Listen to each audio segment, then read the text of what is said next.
What's up, everyone? Hey, Mike Hambright from FlipNerd.com. I recently hosted an online event for members of my professional real estate investor Facebook group, which you can access by visiting FlipNerd.com/professional.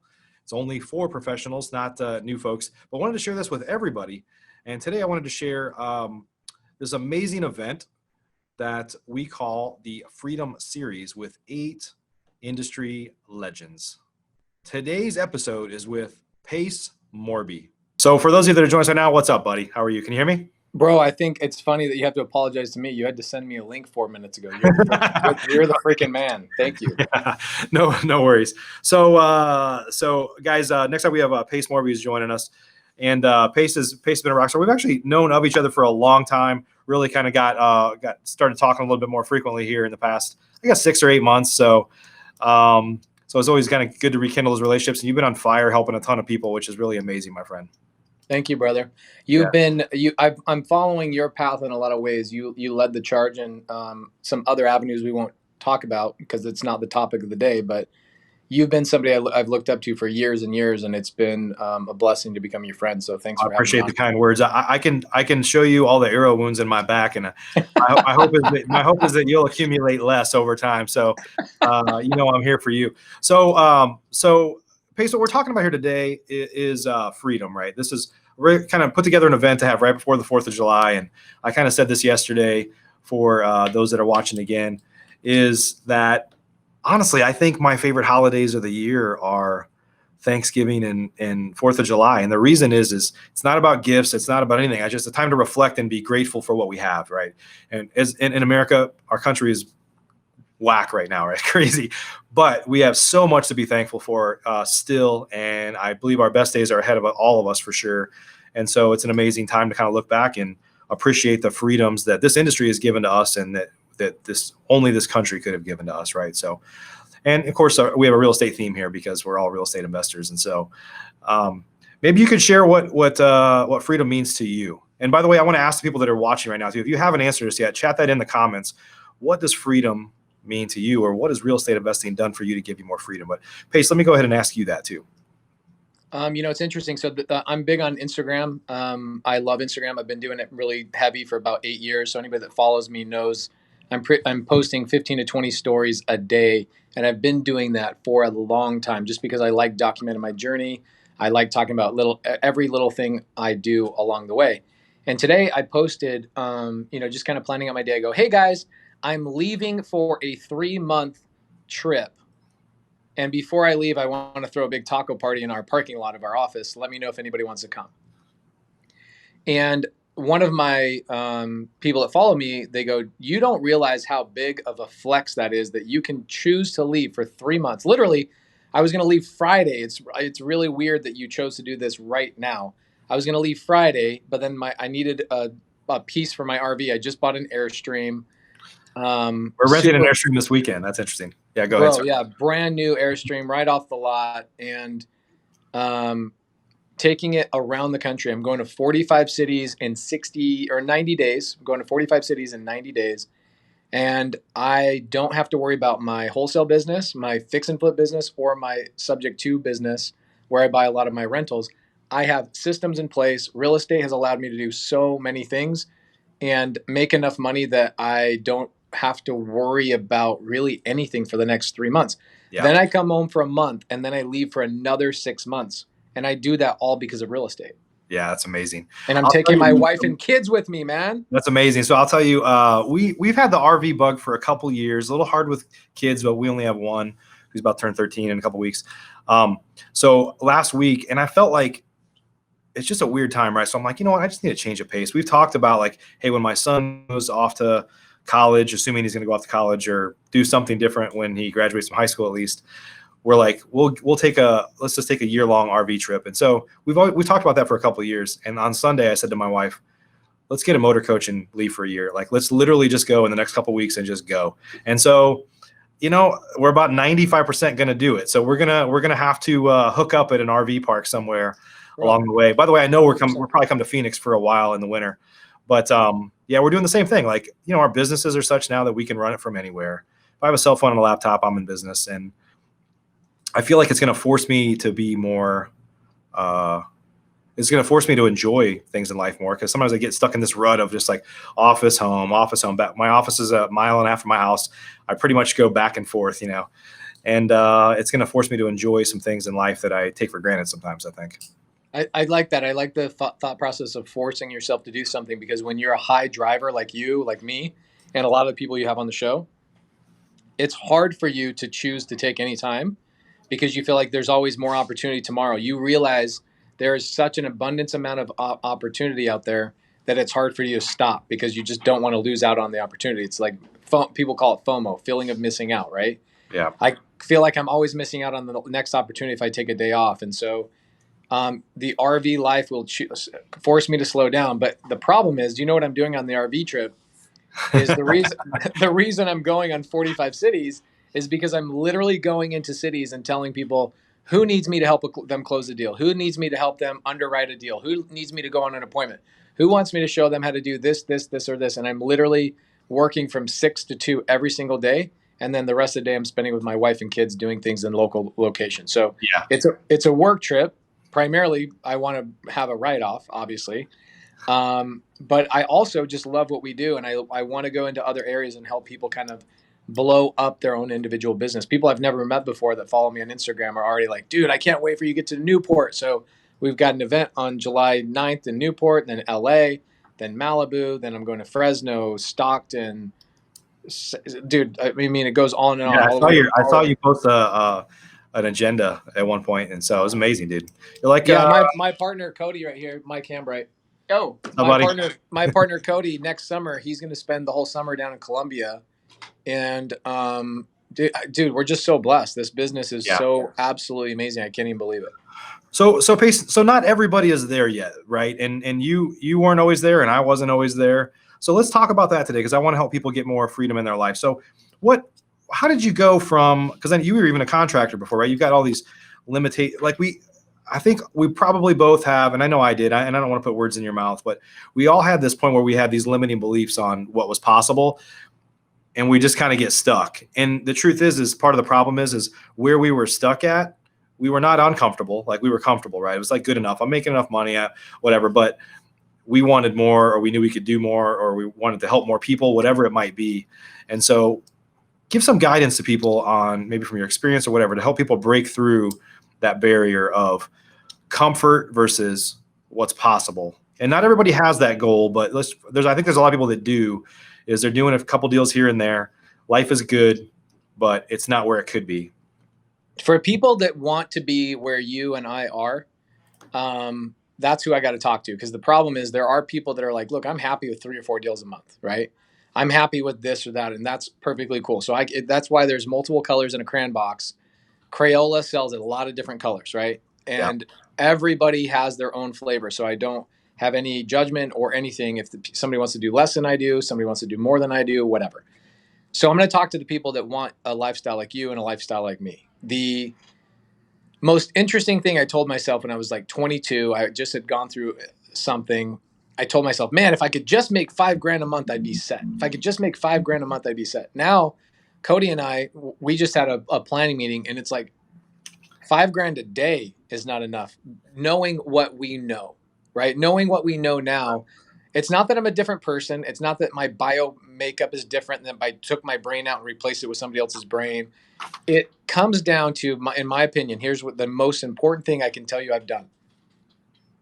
I've hung out with older people than myself. And that doesn't mean age group. That also means mindset. People that are like 10 years ahead of, like, I've hung out with 22-year-olds that are smarter than most 40-year-olds in terms of, this is how this gets done, this is how that gets done, or whatever, right? So I align myself with people who have similar core values as myself. So Mike, you're a family man like me, right? You're all about your family. So I have to align with people like that. And then I align with people that are doing more than myself. That's it.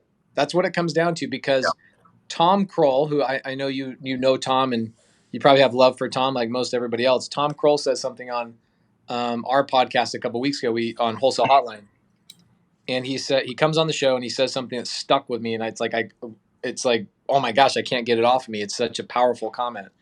He says, hanging out with people and not being influenced by them is like going swimming and not getting wet. It's impossible. That's It's right. impossible. And if you're hanging out with people that are doing less than you, then don't abandon them. Bring them with you and go find somebody that's doing more than you and go serve those people and learn from them. That is the number one thing to get you where you're going, because not only will it show you conscious behaviors and conscious things in front of your face that you will see that are different, but there's subliminal and subconscious things that happen internally just by being around those people. Your entire wiring changes by hanging around those people. No doubt. No doubt. And I know, and when we're talking about kind of freedom here, guys, it's not more money. Like, we all want to make more money. Everybody wants put a bigger stack in my hand right now. We all want that, but that's not really the driver. And I think I could speak for you, Pace. It's a tool, right? It's a tool that allows you to go take an RV trip and impact a bunch of people. It's a tool that allows us to spend time doing podcasts and events and stuff like that to help teach more people, because at the end of the day, you get to a point to where we all want more money. Don't get me wrong, but I don't want a bigger house. I would like to have a Lamborghini for a day, but I don't want it to be I don't care about that. Like, it'd probably be more of a pain in the ass than anything, honestly. But I know that is a scorecard that helps me know, am I moving forward, is one thing. And that's two, interesting you bring that scorecard up. This is the way I look at money. I was just telling my acquisition team, hold on, I'm going to ask you, because I want you guys to know this is the real deal. Hold on a second. Nick, yeah. What was I just telling you guys about what money is? Money's not the goal. What does money tell you? That you're on the right path. Money is there as a scorecard. It's there to show you you're on the right path. So the way I look at it, Mike, are you an outdoor guy? You like to go on hikes with your family and stuff? Yep. So have you ever been on a hike where you're halfway through the hike, you're like, man, am I on the right hike? I've kind of lost the path. Yeah. And then you just keep going, and all of a sudden you see an arrow or you see a stack of rocks. You're like, okay, I'm on the right path. Yep. That's what money is to me. It just tells me I'm doing the right thing. It's just a scorecard. I love that you call it a scorecard. That's all it is. Yep. For sure. And by the way, it's a tool that provides you fuel to impact other people and do other things. It could be, for some people, it could be donating more to your church or a charity you care about or whatever, or it could be more time to impact people through, things like we're doing here today. Right. Right. Yeah. That's awesome, man. So what do you think differentiates people? And by the way, I'm always cautious when we're talking about freedom. Like, how do people get more freedom? There's some people that, like you said, is they may be comfortable where they're at, and that's okay. I think we all probably want to make more money. We all probably want to work less. We all probably want to make a bigger impact, whether it's on the industry or in your family or your community, your church, whatever it might be, right? So what do you think differentiates those that are kind of successful and keep pushing forward from those that don't? Like, are those that just can't get out of their own way? I can tell you right now, it doesn't come down to working less. And you made a comment, and I know it. In my opinion, it doesn't come down to working less. It means working less on things that you can automate or systematize. Right. Guys like you, Mike, if I gave you $200 million today, you would go to work tomorrow, but you would work on different things. You would work on higher level things. So it doesn't mean I want to work less. It means I want to work on higher level things. So what I tell my team is, I say, I don't mind solving problems all day, but I mind solving the same problems every day. And so that's freedom to me, is that I solved a problem, it's gone. I solved a problem, it's gone. I solved a problem, it's gone. And it doesn't resurface because we systematized it. We made it easy. One of the things, Cody, what's one of the biggest things that we systematize in our business? Trainual? Yeah, Trainual. So what's Trainual done for us? Basically been able to put the onboarding process from when we hire somebody new into the company to getting them, up and running, right away, and just putting them into play into something. And every time that we onboard somebody else new, it helps us and allows us to continue to add and build on to our company training. So just little things like that you look at and you say, what are the things that I hate to do? It doesn't mean I don't want to work. It just means I want to work one time. It's the orange analogy, where basically I can go down and repeatedly buy an orange every single morning if that's what I'm into, or I can buy one orange, do the work one time, take a seed, plant the tree, and just keep the tree growing and producing the fruit. So that's what we're trying to do in business. Is I don't want to be an orange consumer. I want to be an orange farmer, that I have what I need for the rest of my life. There you go. Yeah, that's awesome. Hey, Pace, we'd be remiss if we didn't talk about, a lot of the stuff that you're teaching these days, creative finance, subject to stuff. And I know you said it a few minutes ago that that's primarily what you do for rentals. So you and I both know it's real easy to do a lot of volume, a lot of wholesaling, a lot of rehabbing. But once that property's sold, you get a big payday and it's over, right? And Right. so if you're not building up rentals or you're not using your assets to plow back into something that's going to give you a residual income, that you're going to look back at some point and wish you had. And I look back, I flipped hundreds of houses. I look back and, I kept 10, 15% of them. I look back and say, man, I wish I would have kept them all now, which it wasn't realistic at the time. It wasn't realistic at the time, right? But talk a little bit about how subject to and creative stuff has allowed you and allows other people that you've helped a lot with to keep more deals that they're probably passing on, which helps them build up some more. I don't even want to say passive income because it's never as passive as what anybody says, but residual income, let's say. So I mean, if you look at this board, I don't know if you can see the little dots all over though. Those are houses Pins. that Cody and I. Those are all of our properties we own here in Maricopa County, and for us, it is we don't try and take a paycheck from that business. We just try and grow that business and then reinvest, reinvest, reinvest. Right, so it turns into, it's like a snowball rolling down a hill. But here's what it means for me is that everybody on our team owns their own property subject to, because as a 1099 employee, or not an employee, but as a 1099 contractor, it is so hard to get a mortgage. So let's start there. How do I buy my own house utilizing creative financing where I might otherwise not be able to, utilizing Bank of America, Chase, Quicken Loans, whatever, to go get a mortgage? So first and foremost, like Cody owns his own house, I own my own house, our acquisition team owns their own houses subject to, because we practice what we preach. Then beyond that, if you have, let's say you have 200 leads come in a month on a wholesale operation and you're doing 5 or 6 deals a month, you can easily double that when you implement creative financing, which is subject to seller finance, novation agreements, things of that nature, that you can take the exact same lead set and double your volume. And you can choose to either assign a subject to, which a lot of people don't talk about. You can assign a subject to, or you can take it down as a rental property. Or we have a problem with how much are we making on Bloomfield? Like 60 grand? Yeah.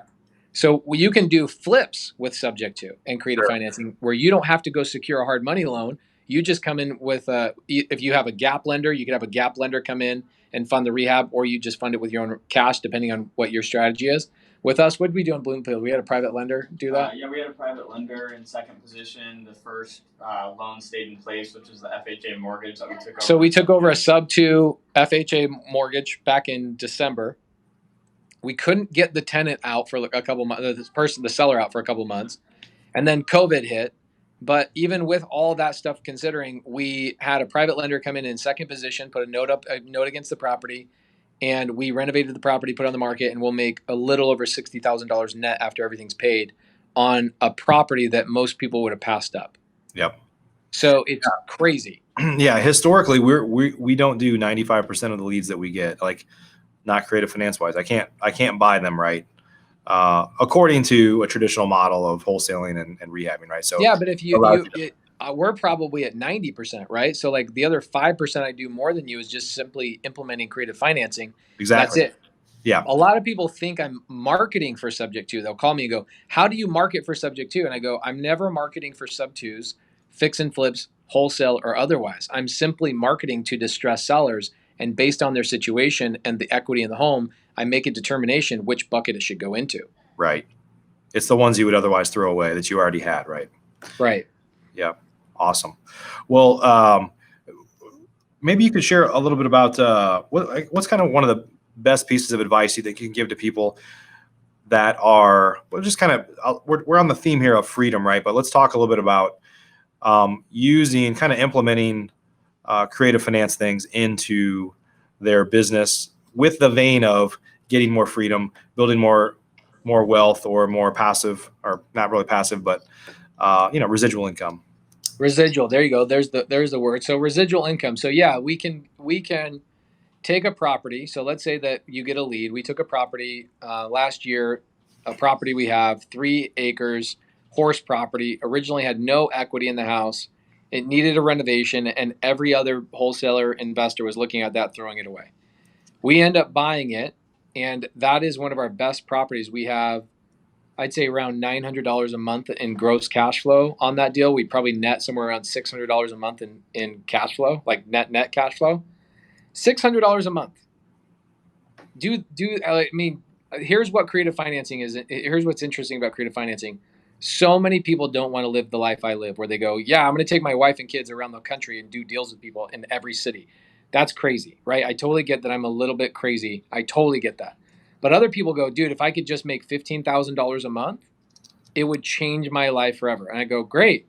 So take $425, which is the average cash flow that we have on our rent, on our subject to houses, and divide that into 15. How many times do you have to do that? And then take this into consideration. Last year, just in October, Cody and I did 18 subject to deals in 1 month. 18.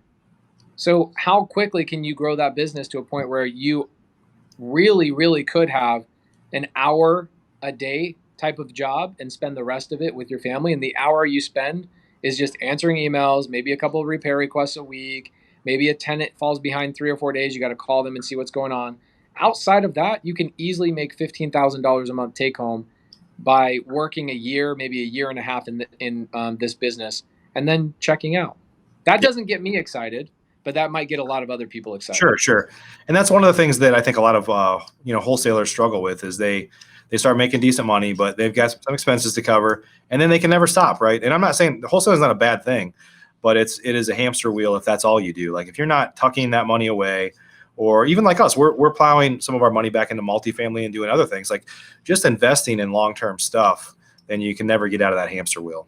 Yeah, it's the you can convert utilizing other strategies, multifamily, BRRRR method, fix and flip, creative financing, novation agreements, all those kind of things.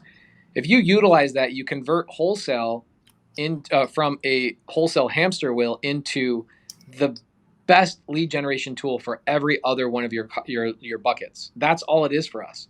So for us, like, what did we talk about this morning? Cody and I had a conversation. I said, we need more of this and more of that. He goes, great. Well, get 100 more leads on average per month. That's it. That's how you solve the problem. I want more rentals. Great. Amplify the lead flow. Right. Yep. Well, Pace, final question for you, buddy. If folks wanted to learn more about what you've got going on, you've been, dude, who came up with the idea to do like a 25-hour Facebook Live? Me, dude. I love talking. Like 6-minute abs. Like the only way you can beat it is do 5-minute abs. So you've kind of set the bar no man's been. Here's where that came from. I was doing Wholesale Hotline, which is the show I do with Brent Daniels and Jamil Damji, and we had Max Maxwell on the show, and Brent and Jamil were both like, "Hey, Pace, please don't talk about creative financing today because we want to stay on topic." And I'm like, "Okay, cool." So in the comments, all these people are asking questions about creative financing, and I'm like, I'm starting to twitch. I'm like having a hard time. Like, I need to answer these questions. So that following Thursday, people were asking me tons and tons of questions, and it was giving me anxiety. So what I did is I went live for 16 hours. Literally, I was standing actually right here in this spot for 16 hours, and I called people sellers. I solved their problems. I underwrote their deals. And people got so much value out of it that I was like, wow, I need to do that again. So then I had somebody make a comment, and they said, oh, I bet you couldn't do 24 hours. So somebody challenged me, first and foremost. Second off, what was happening in the world, and Mike, this kind of goes back to what you're doing right now. There's so much stuff going on outside the real estate community, because I feel like guys like you, guys like Steve Trang, that are really bringing a community together and helping each other out. You guys are making our real estate community more, we're loving on each other. We're pouring back into each other. We care about each other's families and ultimate success. But what happened is there's so much stuff going on with like all the racial stuff, the COVID thing, the lockdown, and all the other stuff.